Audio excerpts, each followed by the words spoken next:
So today I want to talk about paradox of scaling through inaction. This is a topic that I spoke about a few weeks ago in a newsletter, and it really hit home. And a lot of people loved it. So I thought it'd be good to just put it into words and do a little bit of a video podcast about it. But ultimately, it was about why smart people build systems. So I want to paint a picture for you. Let me know if this sounds familiar. You wake up in the morning, your alarm's blaring, but when you wake up in the morning, you already feel like a little bit behind. So you rush to gulp down your coffee. You do a cold plunge, you sauna, you gym, you meditate, you journal, you rush to work, you dive into this never-ending to-do list. And this is how, even if you feel like you have control of your life and you feel like you're this productivity guru and you've listened to all the YouTube videos and you've listened to all the podcasts, it feels like you're still running behind. So this scenario that I just described, it sounds familiar, I'm guessing, to a lot of people, especially people that follow me on this podcast and follow me on YouTube,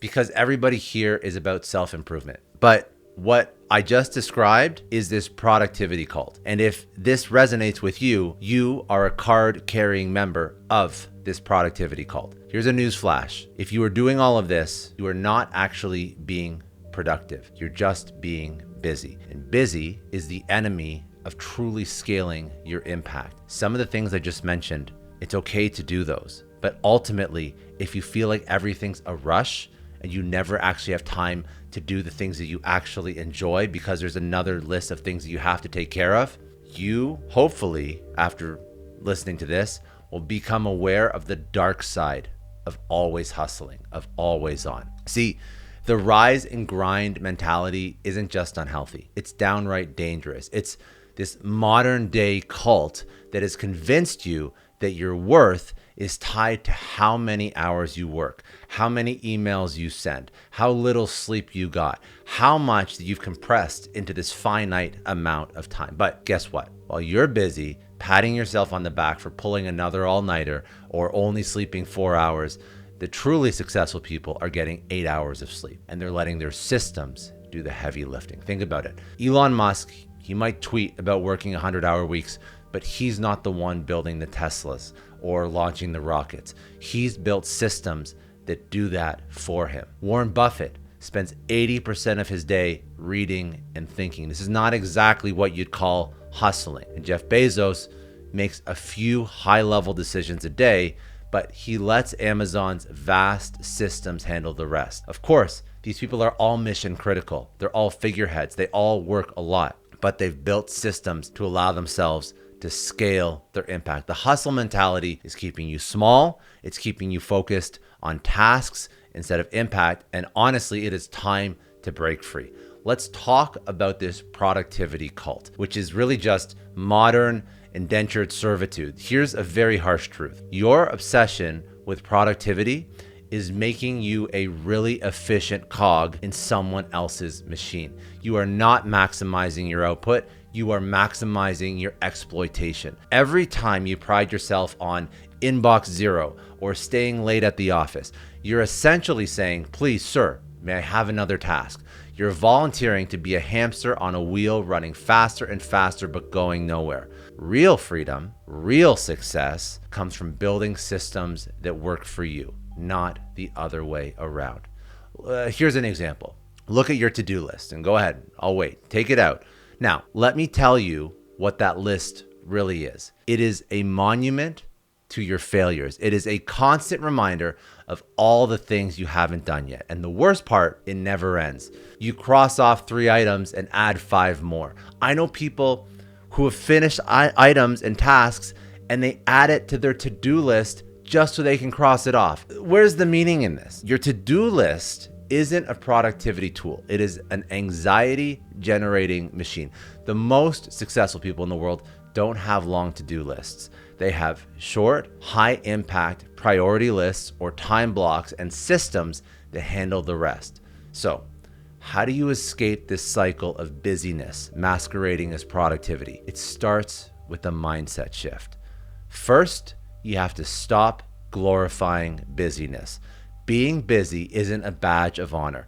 It's a sign that you don't know how to prioritize or delegate. 2, you have to focus on impact, not activity. Ask yourself, is this task actually moving the needle or am I just staying busy? 3, Embrace strategic laziness. Sometimes the most productive thing you can do is nothing.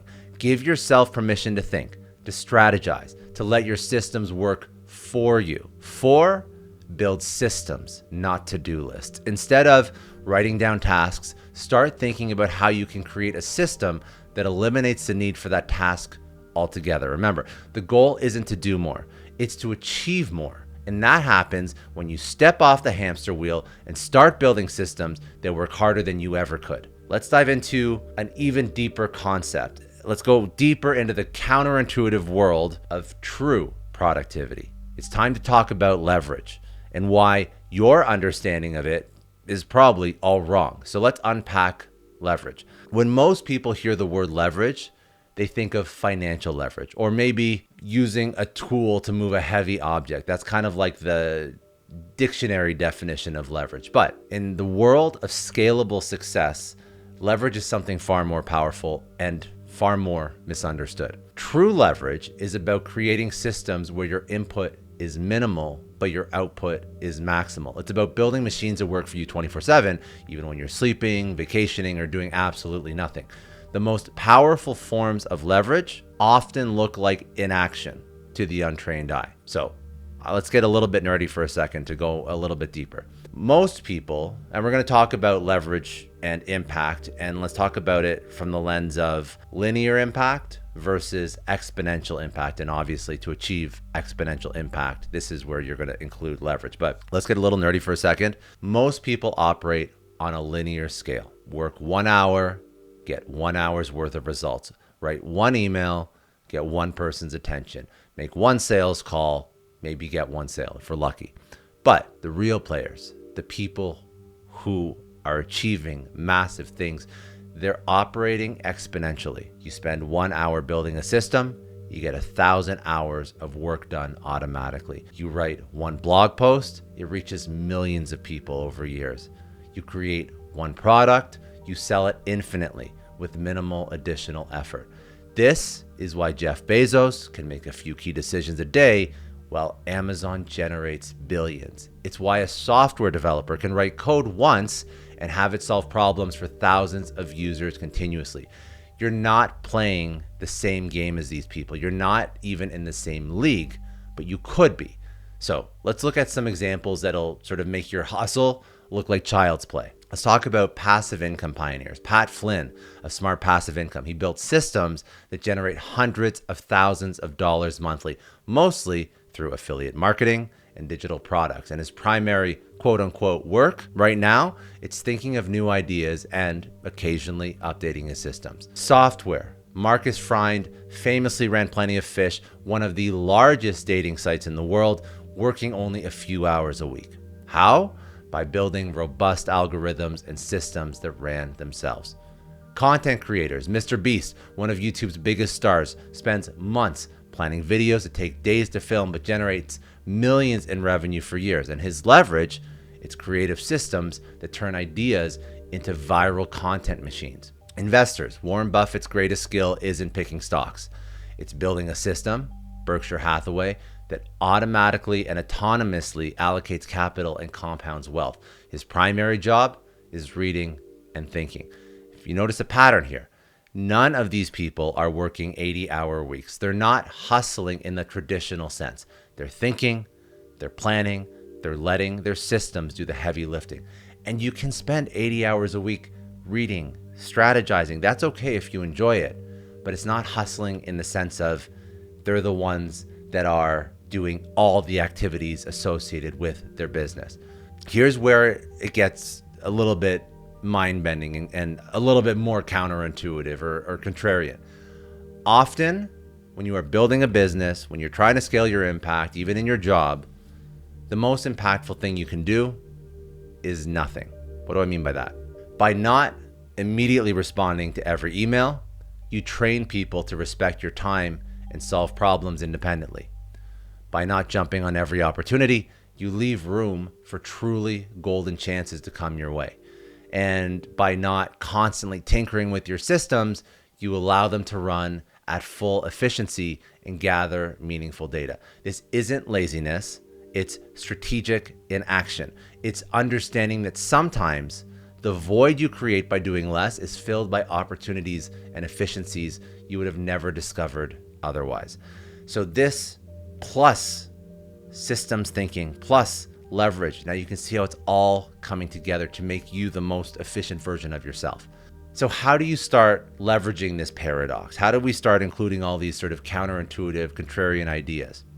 It starts with a fundamental shift in how you view your role in your company or your business. The first thing you have to rethink is that you have to stop being a doer and you have to start being a designer. Your job isn't to do tasks, it's to design systems that do tasks. The second thing you have to do is invest time in thinking and planning. The most valuable work often looks like staring out a window, lost in thought. The third thing you have to do is automate ruthlessly. If a task can be done by a machine or an algorithm, it should be.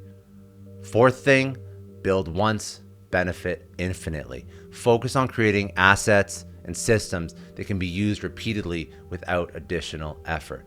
Fifth thing, embrace strategic procrastination. Sometimes problems solve themselves if you wait long enough. Give space for this to happen. Remember, the goal isn't to fill your time with productive tasks.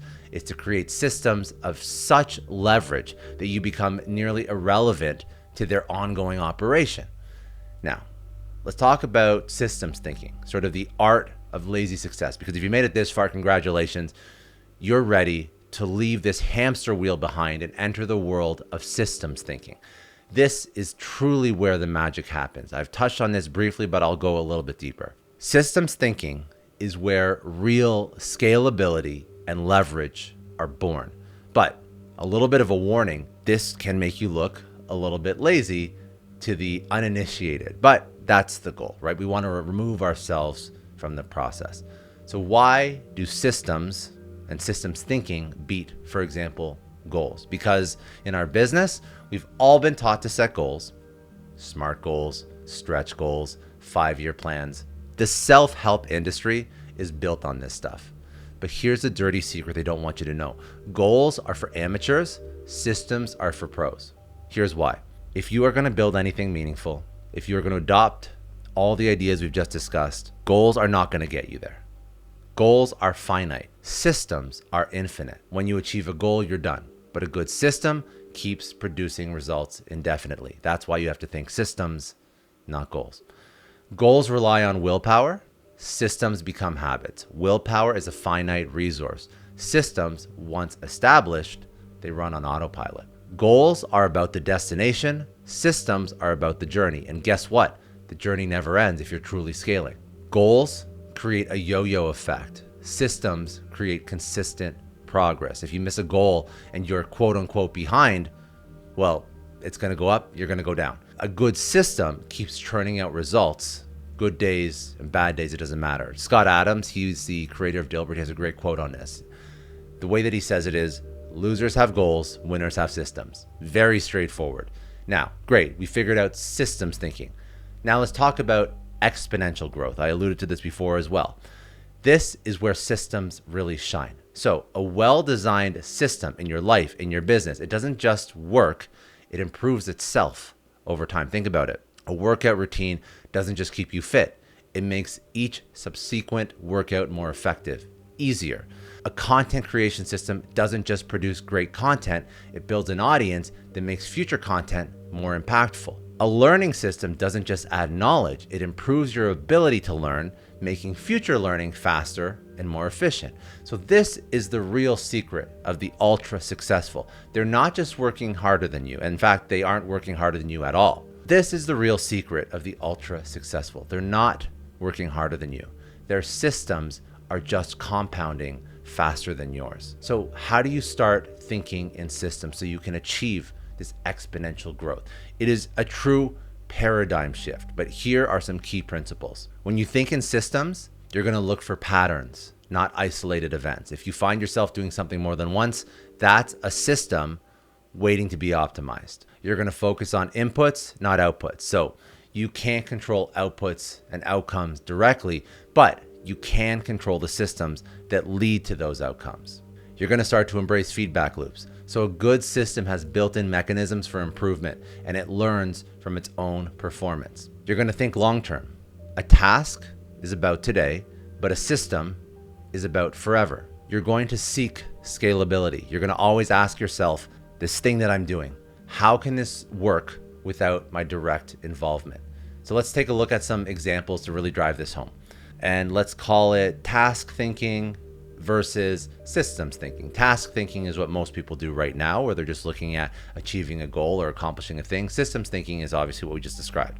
So task thinking, an example of task thinking would be, I need to post on social media today. Systems thinking would be, I need a content calendar and a scheduling tool that ensures that I'm consistently engaging with my audience. Task thinking would be, I need to make 20 calls today. I need to close some deals.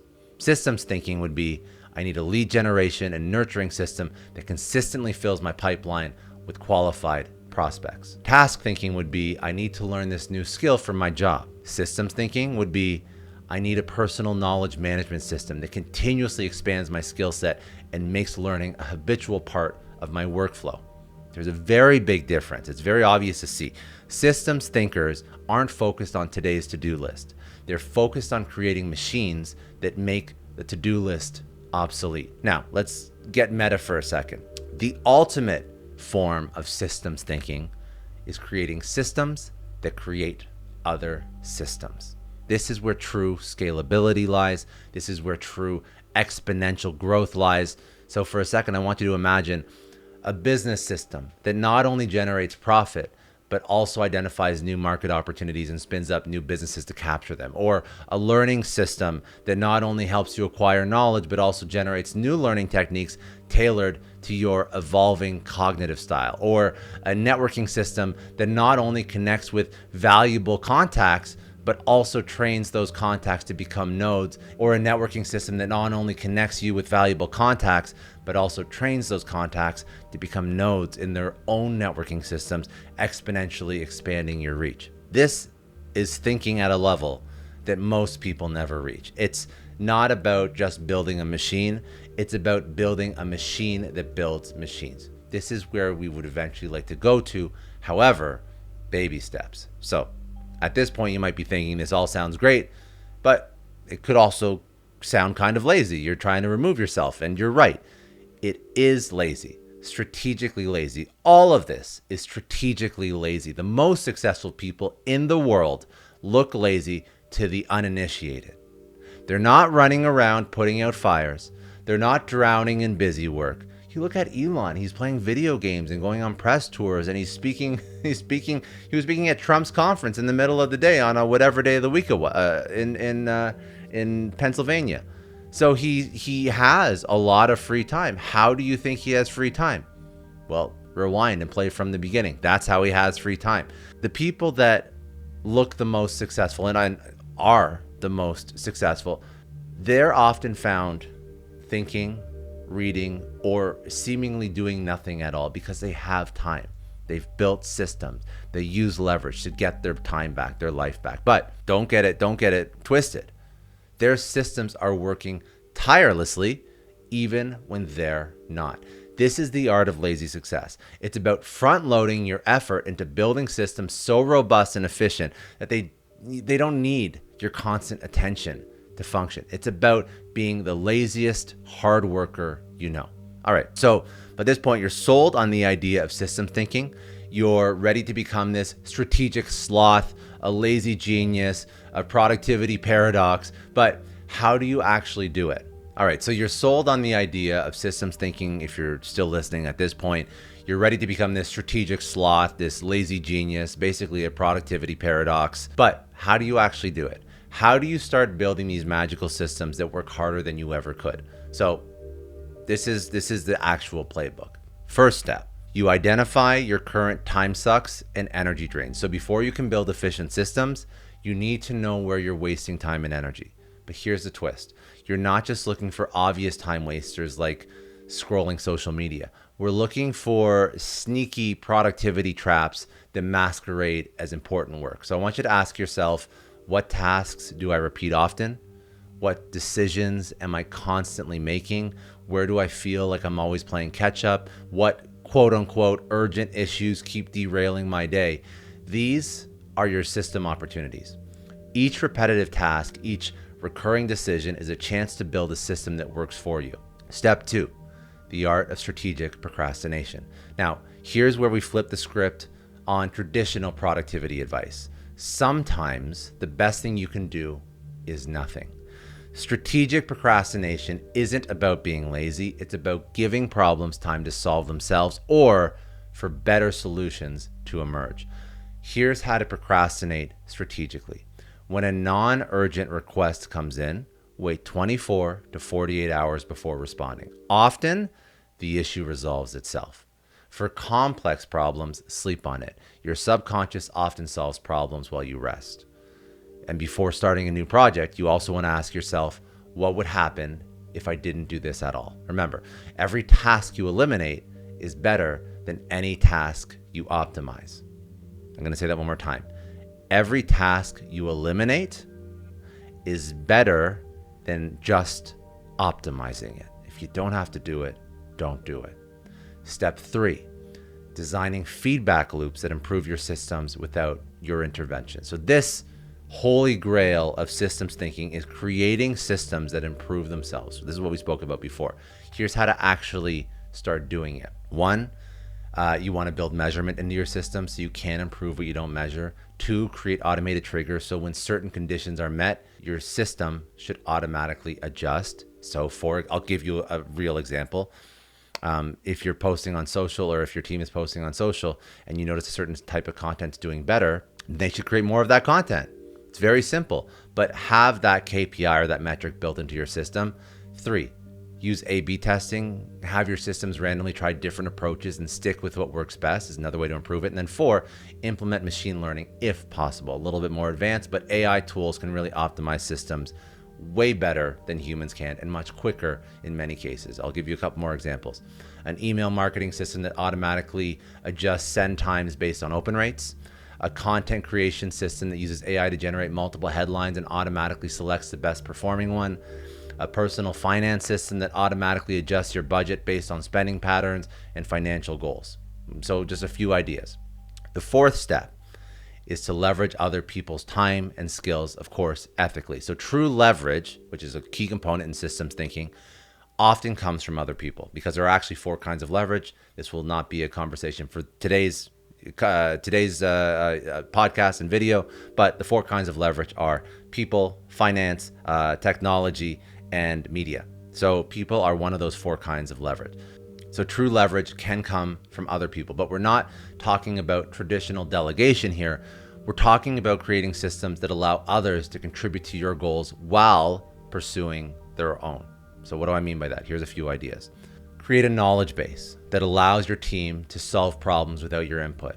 Build a community around your product or service where users help each other. They can also evangelize your product. You can use platforms like Fiverr, Mechanical Turk, Upwork to create systems for tasks that require human input. The key is to create win-win systems where others are incentivized to contribute to your goals.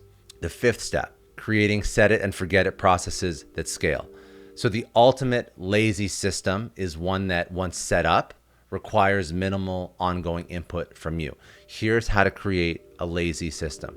You're going to automate ruthlessly. So you're going to use tools like Zapier, IFTTT, or even custom scripts to connect different parts of your workflow.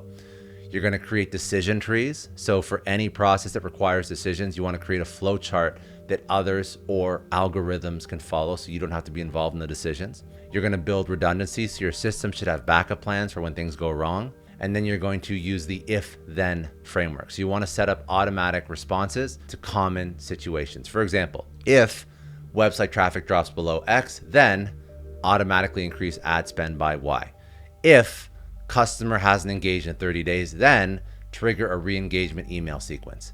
If project is 20% over budget, then alert management and pause non-essential spending. So you get it. This is, again, all part of the game.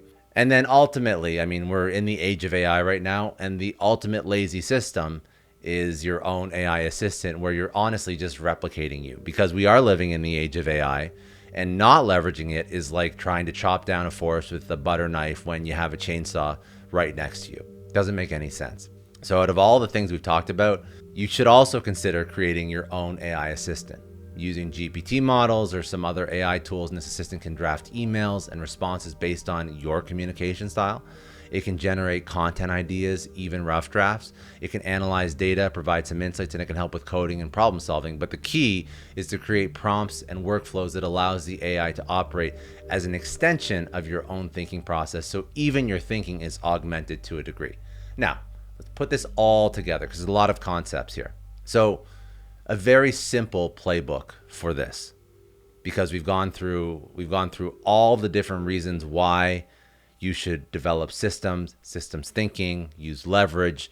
I've spoken about the 5 steps to actually do this, but if we're going to put it together and sort of summarize it in a nice, concise blueprint, immediate steps that you should take right after listening to this podcast, or if you're watching it on YouTube, this is what you would do. So, and this is what you would do in your business. You could also do it in your job to a degree. Obviously, you want to make sure that what you're doing is compliant with what your organization says, but you can also deploy these strategies and use these strategies in your job for sure, so you can get more done and focus on work that matters. So step 1, this is what you're going to immediately do. You're going to map out your current workflows and you're going to identify system opportunities. Step 2, for each opportunity, you're going to ask, how can I make this happen without my direct involvement? Step 3, you're going to build measurement and feedback loops into each system. Step 4, you're going to automate what you can, delegate what you can't. Step 5, you're going to create decision trees and then frameworks for complex processes.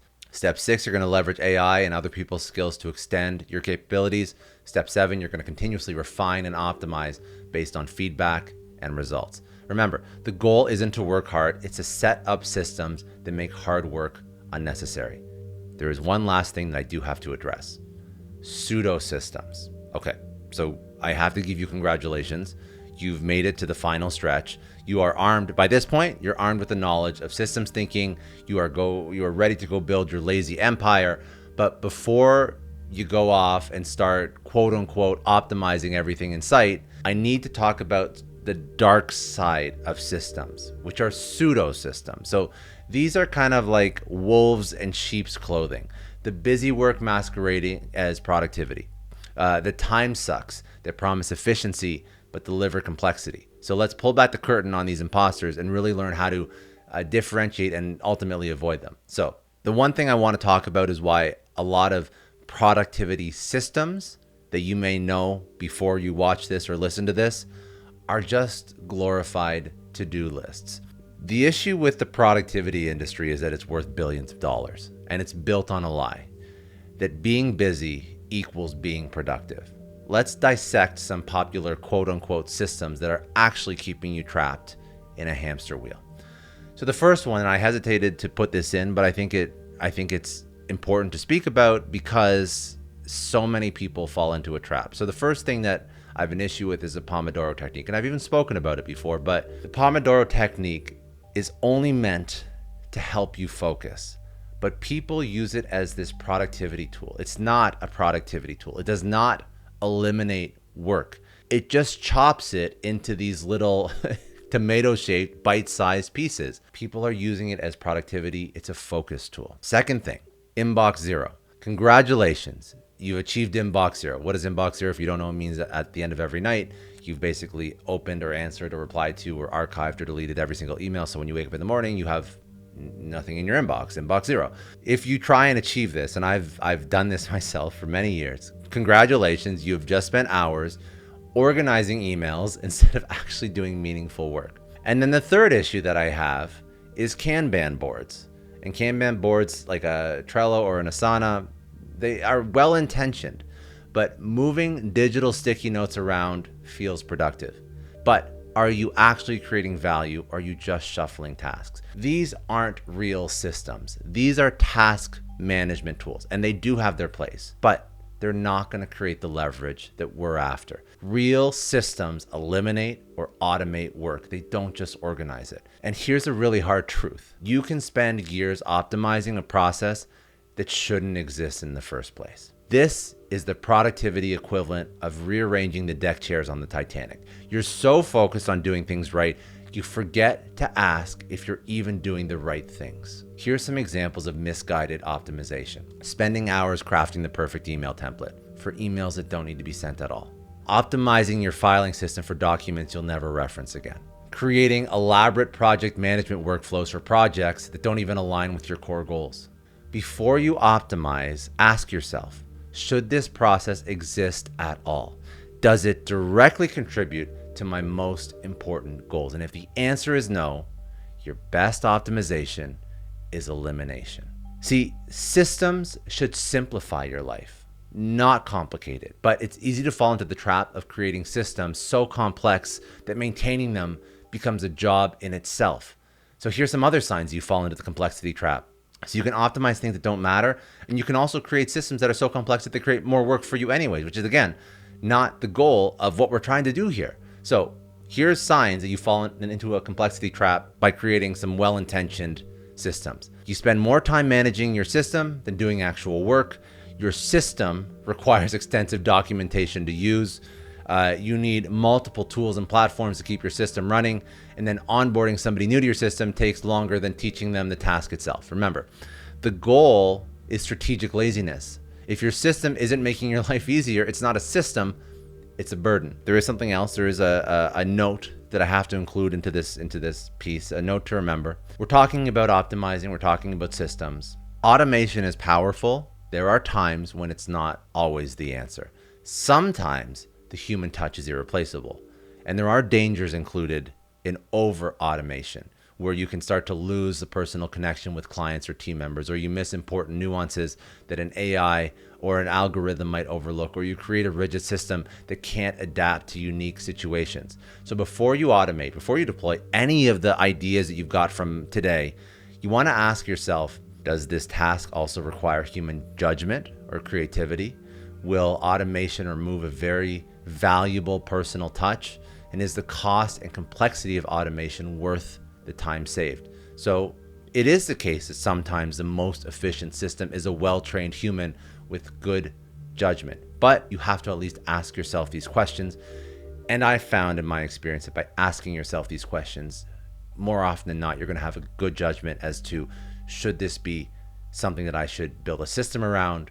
Should this be something I should eliminate? Or should this be something that should stay human? And at the end of the day, everybody who's listening to this is on a quest for the perfect system, on a quest to build the thing that makes their whole life easier. And I get it. It's so easy to fall into the trap of constantly chasing the newest tools and technologies and optimizing. But remember, good line, a fool with a tool is still a fool. New tech can't fix bad systems thinking. In fact, it often obscures the real issues. And before adopting any new tool, ask yourself, does this solve a real problem in my current system? Can I achieve the same result with the tools I already have? And will the time invested in learning and implementing this new tool pay off? The best systems, honestly, they're the simplest ones that gets the job done. Again, if we're going to include systems, I don't need to give you more headache by figuring out new tools and technology. So there is a dance, there's a balance, but you have to be aware of all the different things and all the potential pitfalls. So how do you avoid pitfalls when you want to incorporate systems thinking, when you want to incorporate leverage, when you want to optimize? So to make sure you're creating real value generating systems and not just sophisticated busy work, you can run your ideas through a checklist. So this is my checklist and you can steal it. First, elimination. Can this process be eliminated entirely? If so, get rid of it.